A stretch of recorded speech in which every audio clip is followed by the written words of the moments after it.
Pleased to join you again today, and this is certainly a very interesting topic for PayDirt to have put this conference together, and I want to thank Bill Rippard for his introduction and his invitation to me to join you today. And I also begin by acknowledging that we meet on the traditional lands of the Noongar people, and I pay my respects to their elders, past, present and emerging, and particularly acknowledge Doug Sonic from the US Embassy in Canberra and Peter Harrington from the British High Commission in Canberra, and of course my good friend Ibu Dewi, the Consul General for the Republic of Indonesia in Perth, and welcome her along.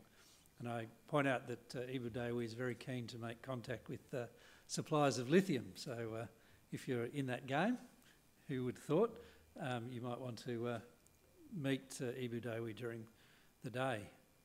For those of you who are visiting Western Australia, I want to make sure that you understand that the Government of Western Australia sees Western Australia as the natural choice for the processing opportunities in the mining, in the critical minerals space and the batteries industry. We're very pleased that we're able to get together in person this morning to have this conference, and I think that it is a credit to West Australians that we've managed COVID so well. In March of last year, the year ahead wasn't expected to be the best year ever for the mining industry. When we were making decisions at that time, we were, genuinely, and the government was genuinely very concerned about what the next 12 months would look like. And there was predictions. I mean, people may not realise that the modelling that we were being told was that there would be 30,000 deaths in Western Australia. So you can see that we were very concerned about what the future might look like, and we had to take actions along with the other state governments and the Commonwealth to keep Western Australians and all Australians safe, and we're very pleased that that's been the outcome. And incredibly, that has also meant that our economy's done better than anybody could have rightly expected. And we expect that growth to continue over the next 2 years as well as we continue the recovery from COVID. And one of the interesting things is because Western Australia is able to keep our resource sector so strong over the last 12 months, it's been a magnet for investment. And we've seen so many successful floats over the last 12 months as people use their capital here in Western Australia for the projects that we have. And we know that battery minerals have got their role to play. Western Australia has all the elements that go into a lithium-ion battery, and we know that demand for the batteries will increase over time as electric vehicles replace internal combustion engines globally. And on behalf of the government, I've met with a number of the large car companies, and they've telling me their strong ambitions for conversion to electric vehicles over the next 10 years. So we know that this change is happening, and we know that there's a lot of opportunities. But equally, we understand that many countries are looking at these value chains and looking to see what they can do to seize the opportunities in this battery process. We know that there is both demand side and supply side changes happening. We know that the mining industry itself is also looking for electrification and zero carbon emission mining. And things like the Electric Mine Consortium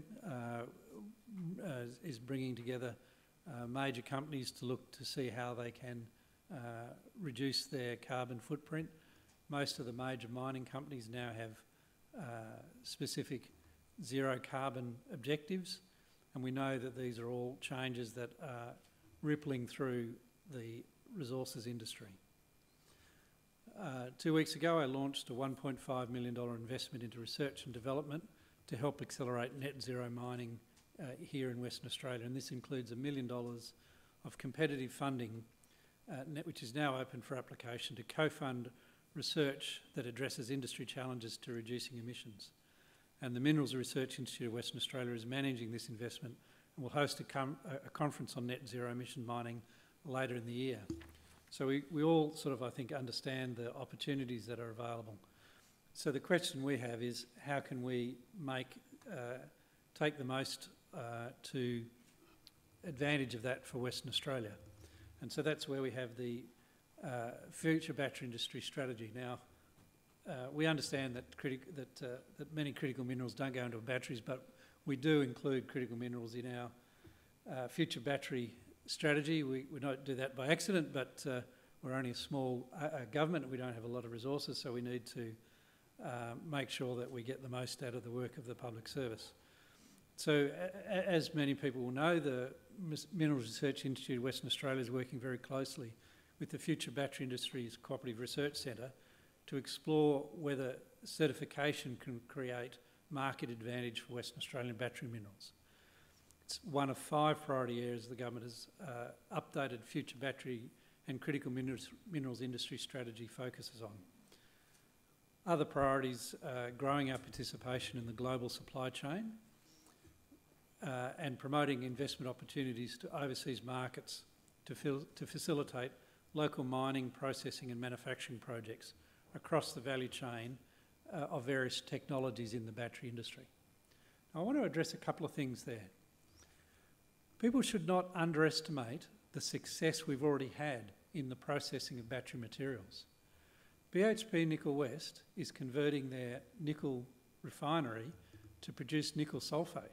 They'll be the largest nickel sulphate producer in the world in that factory, in that plant. And they're also considering further expansion of that facility. There are other people investigating nickel sulphate production here in Western Australia, and we saw investment by POSCO into the Ravensthorpe project with discussion about how far they want to go in mineral processing here in Western Australia.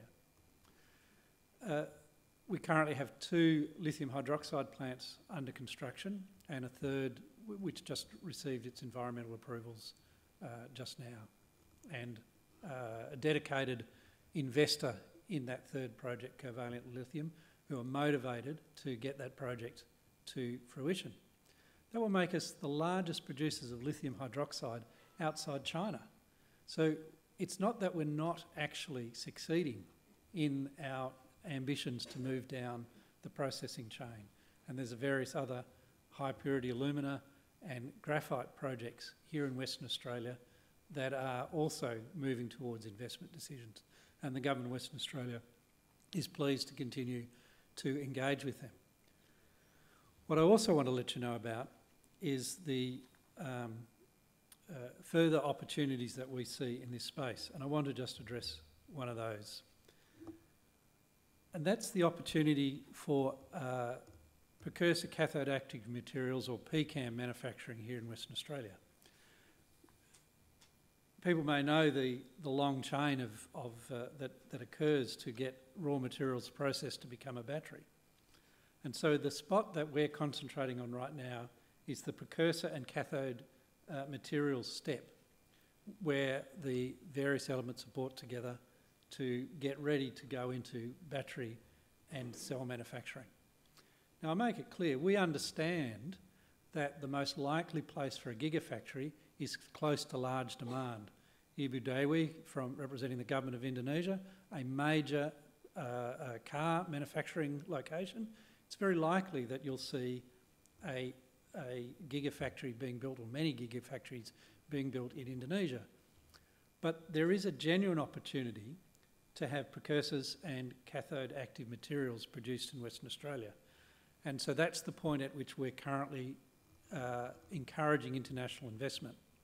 So the Department of Jobs, Tourism, Science and Innovation is engaging with several of the leading global manufacturers of PCAM to highlight the investment opportunity, and we're facilitating the introduction of these global companies with local Western Australian companies. Investment into PCAM in Western Australia is not, in our view, is not a matter of if, but when. We're very pleased by the level of engagement we're having with those global suppliers. We offer a number of strategic advantages to PCAM investors, most notably co-location and integration with the supply of processed mineral inputs, and therefore greater supply chain security. We've got the same strategic advantage that have been supporting our investors into other value-adding materials. You think about the fact that we've had alumina production in Western Australia for over 50 years, and that some of those plants are the most profitable for those companies that they've invested in. And this is one of the things that people need to consider. In a capital-intensive business, the labour costs are not a significant component of the finished product cost. Therefore, the fact that Australians are proudly a high-wage jurisdiction is not an impediment to investment into these sectors. And whilst there may be some cost disadvantage compared to investing, say, in China, there are many political advantages to investing into Western Australia. And that's why we continue to have such a high level of engagement with people looking to invest into nickel sulphate and precursor chemicals. We have available a $13.2 million incentive package for a PCAM plant to locate into Kwinana. We have a number of industry-ready sites that have all services available, and the Department of Jobs, Tourism, Science and Innovation is working closely with the Australian Government to advocate for the critical minerals processing and manufacturing to get our share of the $1.3 billion on offer for the federal government's modern manufacturing strategy. So we do think there's a real opportunity in this space, and we continue to engage with global investors. At the start of this process, when we first established the Future Battery Industry Strategy, we engaged a senior public servant to lead the piece of research. And what they pointed out to us is that while it's like baking a cake, Western Australia has all the ingredients for the cake, but we don't own an oven and we don't own the recipe. So what we need to do is have somebody with the recipe build an oven here in Western Australia. But the government is wanting to partner with those businesses. And there is that final element of the political nature of the decision-making process. We would never expect China to lose its mantle as the principal location for the processing of battery mineral chemicals. But we do think COVID has demonstrated the need to have a secure logistics chain for a whole range of reasons.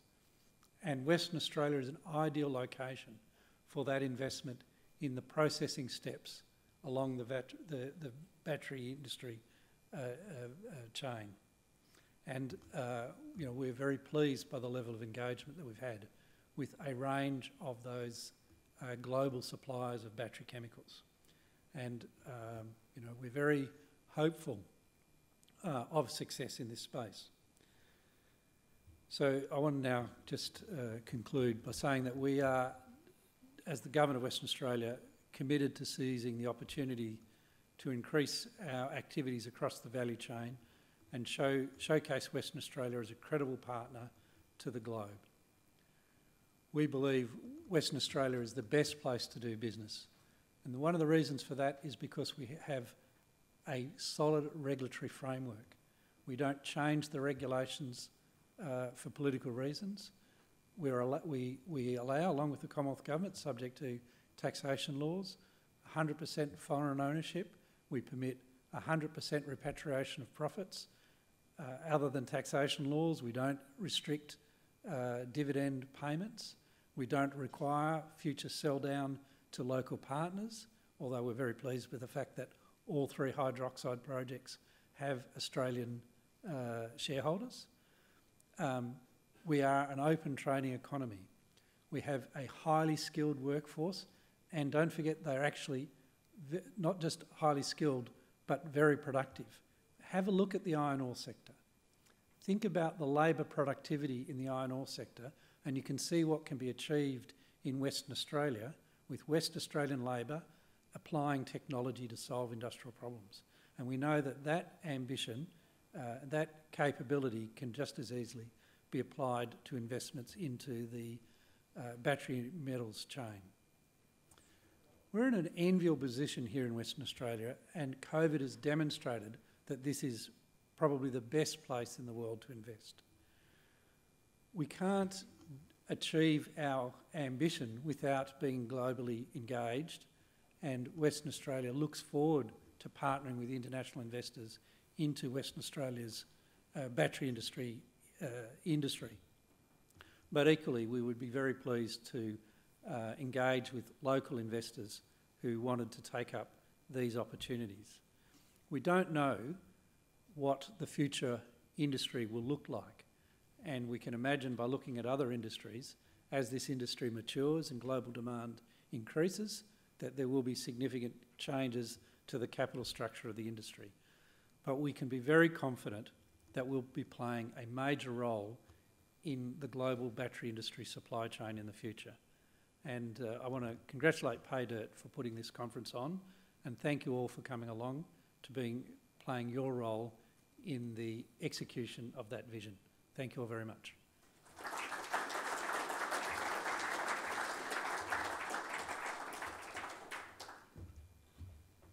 Thank you, Bill. That was extremely interesting. It's certainly a great time to be in WA for all of us. Minister Bill Johnston is happy to take some questions if there's anyone out there who would like to ask anything specific. Maybe you've covered it all. I know we've got one over here. He's done such a great job, there's no questions.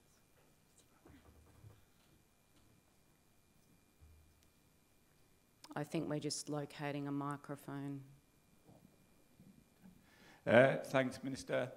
We had the Critical Minerals breakfast this morning with representatives from both the US and the UK government. Much of the discussion was about incentivising investment in downstream processing and so forth. Where does, as a state jurisdiction, where does Western Australia sit in those international negotiations? Can WA be a player in discussions around critical mineral security? Look, firstly, can I say that we're, as a subnational jurisdiction, it's not for us to necessarily engage directly with international, other countries, but we work very closely with the Commonwealth. We'd love to work even more closely alongside the Commonwealth. I met with the Assistant Secretary for Energy in the United States when I was there in 2019 as part of a trip that I did promoting Western Australia's battery mineral opportunities, and that obviously under the last administration in the United States, but I know the current administration shares the same vision for securing their supply chains. We believe that the Australian Government and the Western Australian Government can work closely with other governments to ensure that the Western world continues to have an effective opportunity to participate in this in the supply of battery materials. I don't think any government in the world misunderstands the opportunities for the change of the decarbonisation agenda, and we'd be very pleased to work with those other places in the world. I want to emphasise that again, that we recognise what our real strengths are, and that is in the early and mid stage of the battery chain, not so much in the end, because you're going to make your gigafactory near a car plant. But we do think we can play an important role in that chemical end of the industry, and we think we can demonstrate why that should be done here. We've got another question down the front, second row.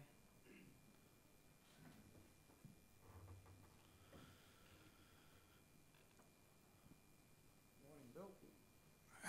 What's the chances of the native title ownership of the land moving a bit quicker than it does now? It's holding back a lot of leases. Yeah, look, I mean, there's no question that landowners, are often difficult to deal with. I've talked to people doing gold projects in the wheat belt, and they tell me how they can only access their lease 9 months of a year because 3 months they have to keep out of the way of the farmers. So there's no question that land access negotiating with the owners of the land is always a struggle. but it's no more of a struggle to get access to native title lands. In fact, I would argue that it's easier than to get access to freehold, given that native title is intended to be a tenure of equivalence to freehold. You would expect that there's going to be some difficulty in getting access to the land owned by those people. Are we able to close the loop in terms of incentivizing electric cars, electric bikes, energy storage systems in WA? Thank you. So look, this is a really good question. Thank you for the question. No, we're not going to provide incentives to people who are going to buy electric cars anyway. All the car manufacturers that I've met with, so BMW, Hyundai, Kia, and Mercedes, and those that I've engaged with remotely, all tell me that within 10 years they will not be making internal combustion engines; they'll be making electric cars. So guess what? If you currently drive a Mercedes or a BMW, in 10 years' time you're going to be driving an electric car. Given that you're going to be driving an electric car, why would I pay you to do what you're going to do? I recently, as Minister for Energy, had a forum with a large number of battery companies, that's both the battery manufacturers, battery installers, battery suppliers, a whole 50 or 60 of them from around the country. And they all pointed out to me that, they all pointed out to me that the gap between the cost of a home battery and the value of the home battery is only about $2,000. And would I give a $2,000 subsidy to households to fill that gap? I suggested to them that they drop their prices by $2,000 because it would have exactly the same outcome. And none of them were prepared to do it. So we know that the price of batteries is coming down. So again, we are looking at, we have done through Western Power 13 community batteries that are embedded into the distribution network. Synergy is building a 100 megawatt hour battery at Kwinana, and we have a program called Sustainable Energy for Social Housing, where we're currently putting battery-ready solar panels onto Homes West houses, and in the future we'll come back and put batteries into those places. But they are, particularly that one, they're all specific spot on the value chain. But we're not going to subsidise early adopters in the home battery space because the prices, we've learnt from solar panels not to make the same mistake, because the incentives for solar panels were probably appropriate in 1998. They weren't appropriate in 2018, but it took a long time for us to get away from those subsidies. So we don't want to make the same mistake with batteries. Electric cars, the biggest challenge in electric cars is not getting people to buy them, it's getting the electricity to the location to charge the battery. And we've got a separate program to deal with that issue. All right, we may wrap it up there, I think, because we need to get back on track. Thank you so much, Minister Johnson. It was fantastic.